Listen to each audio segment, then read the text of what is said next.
Assalamualaikum guys! Sa mga hindi marunong magluto ng sutanghon, basic lang po itong gagawin natin. So, ang ginawa ko first po ay ginayat ko yung mga gulay.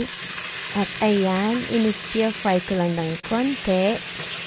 Half done lang po. Then set aside natin. Tapos, sa pinaglutuan natin, gigisa tayo ng bawang, syempre, tsaka sibuyas. Sibuyas pala ang na guys. And seafood sutanghon na pala ang ating lulutuin this time. Ayan, lagay na natin ang pusit at maliliit na hipon. Continue lang natin guys i-mix at low fire heat. Ayan, antay lang natin na maluto yung mga sahog natin. At tsaka, dadagdagan natin ng konting sahog pa ay ang chicken. Yan, konti lang, optional naman yan. Yan, so, antay lang natin maluto yan lahat guys. Tapos, optional din po yung chili flakes na nilagay ko. It's up to you guys. So, yung fire natin is medium lang po guys. Ayan, nagda-dry na siya guys. So, this is the time we're going to add our sufficient quantity of water. So guys, ayan na po ang ating pampalasa na namnam. Baka naman namnam. Tsaka yan ng black pepper.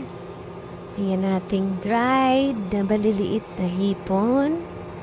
Pampalasa po yan lahat. Siyempre, konting patis lang. Ayan natin ang maalat.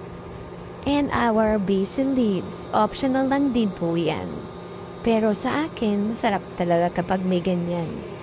And konting sugar. Optional lang din po ang brown sugar. And ang ating soy sauce. Then after that, ang ating oyster sauce. Diba? Simple lang guys. Marami lang siyang ilalagay. Tapos haluin natin yan, pakuluan. See to it na lumalabas na yung lasa ng ating mga pampalasa. So yan guys. Hindi po tayo magsasawa sa sutanghon. Lalo na pag seafoods. So that moment guys, nilagyan ko po yan ng cayenne powder. It's up to you guys. Kung gusto nyo, okay lang. Hindi, optional lang din po yan. And then, continue mixing guys hanggang kumulo na talaga ang ating mga niluluto. Ayan, ilagay na natin ang ating sutanghon. Yan po ay binabad ko ng konti hanggang pwede mo na siyang makat kasi medyo mahaba-haba po yung sutanghon. So, kailangan natin i-cut ng konti. Ayan guys, haluin natin. Siyempre, i-absorb din na yan ang tubig. Ganyan.